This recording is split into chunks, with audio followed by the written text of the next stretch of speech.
Veamos un poquito del chasquido de apertura, sobre todo el chasquido de apertura de la válvula mitral.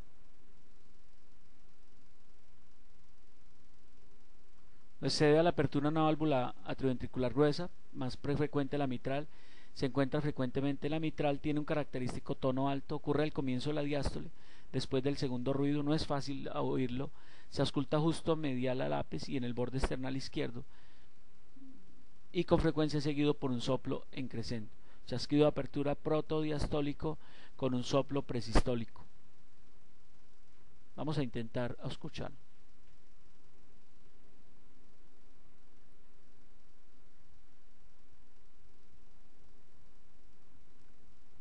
Que es después del segundo ruido cardíaco. Y vamos a ver, yo creo que la parte que más nos interesa, que son los soplos. Recuerde que los soplos cardíacos se producen secundarias a turbulencias que se generan en la sangre, en la corriente sanguínea normal.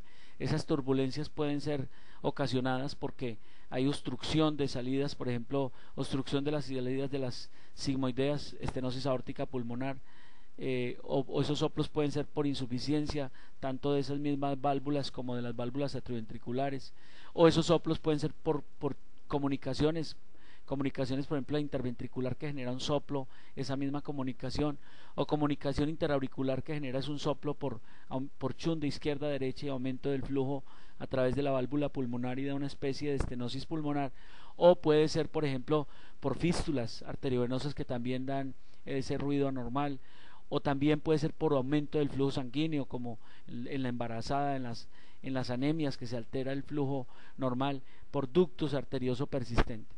Los soplos pueden ser, después vemos el estudio del paciente con soplo, ahora nos vamos a relegar mucho a lo que vimos en cada alteración. Los soplos pueden ser diastólicos, que ocupen el gran silencio, o sistólicos, el pequeño silencio, o ocupan los dos ruidos. Entonces veamos los soplos diastólicos más frecuentes, el protodiastólico, el mesodiastólico y presistólico.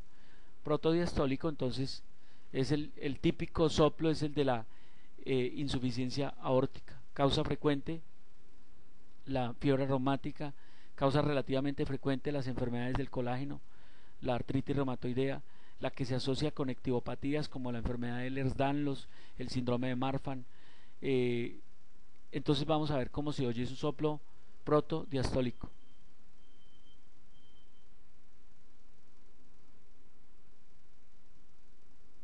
No es fácil, pero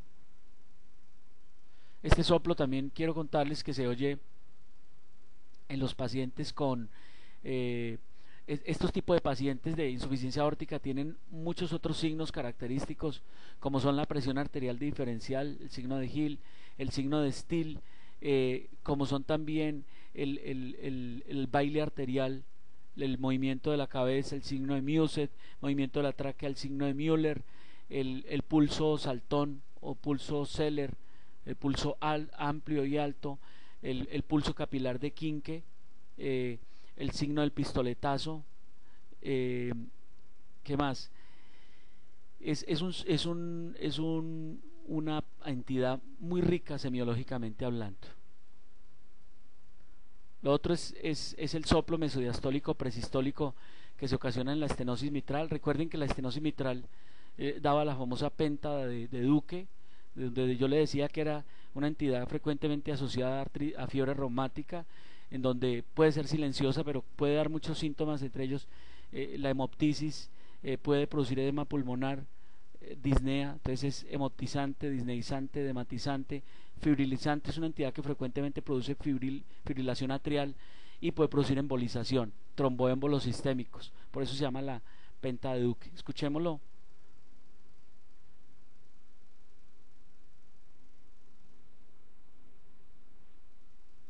Muy bien. Y el soplo de Austin Flynn es un soplo muy difícil de percibir y se describe en pacientes con insuficiencia aórtica que tienen por la proximidad anatómica que está entre la aorta y la mitral, en el momento del reflujo aórtico coapta la valva que está directamente en contacto con el anillo de la mitral y cierra y da una especie de soplo diastólico casi por estenosis mitral, pero muy parecido porque son dos soplos diastólicos. Muy bien. Perdón.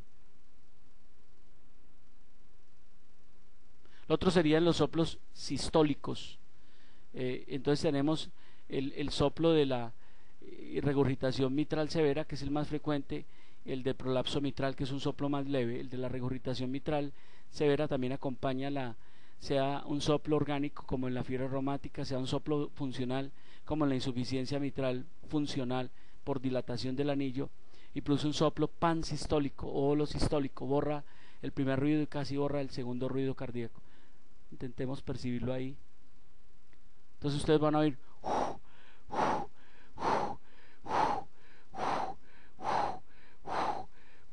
ese es el soplo el prolapso mitral. Es una entidad muy frecuente, población media, son adultos jóvenes, puede ser congénita o puede ser adquirida por degeneración mixomatosa de la válvula mitral, y produce más que un soplo, un chasquido por la misma insuficiente. De los soplos holosistólicos son por regurgitación mitral. Los soplos mesosistólicos, perdón.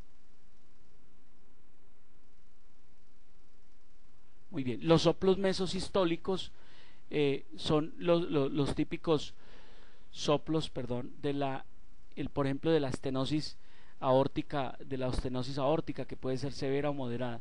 Entonces un soplo típico puede ser de la aórtica o de la pulmonar, y es un soplo que se produce típicamente en la parte media de la sístole.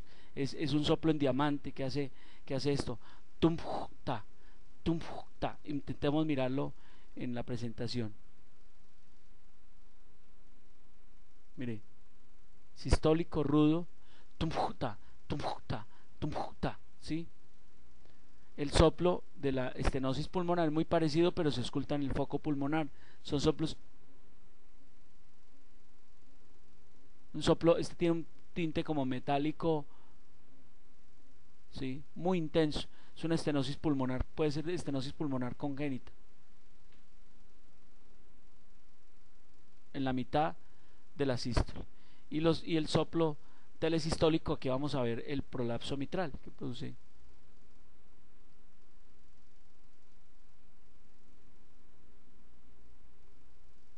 Es sistólico también.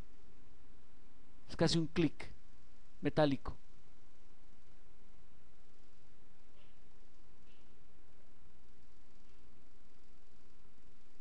Bueno, y los soplos continuos o soplos que se oyen tanto en sístole como en diástole. Entonces el típico soplo del ductus arterioso persistente, típico soplo, y el soplo de la fístula arteriovenosa. Uno oye el soplo en ruido de maquinaria. Miremoslo a ver cómo aparece. Mire, sistólico, diastólico.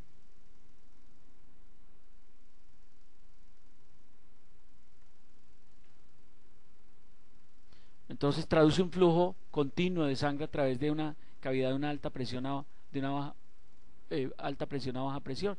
Entonces, como le decía, se oye en el ducto que comunica la arteria aorta a la arteria pulmonar izquierda. Cuando es persistente, tiene un componente inicialmente sistólico y después se hace sisto diastólico. Es un chun de izquierda a derecha.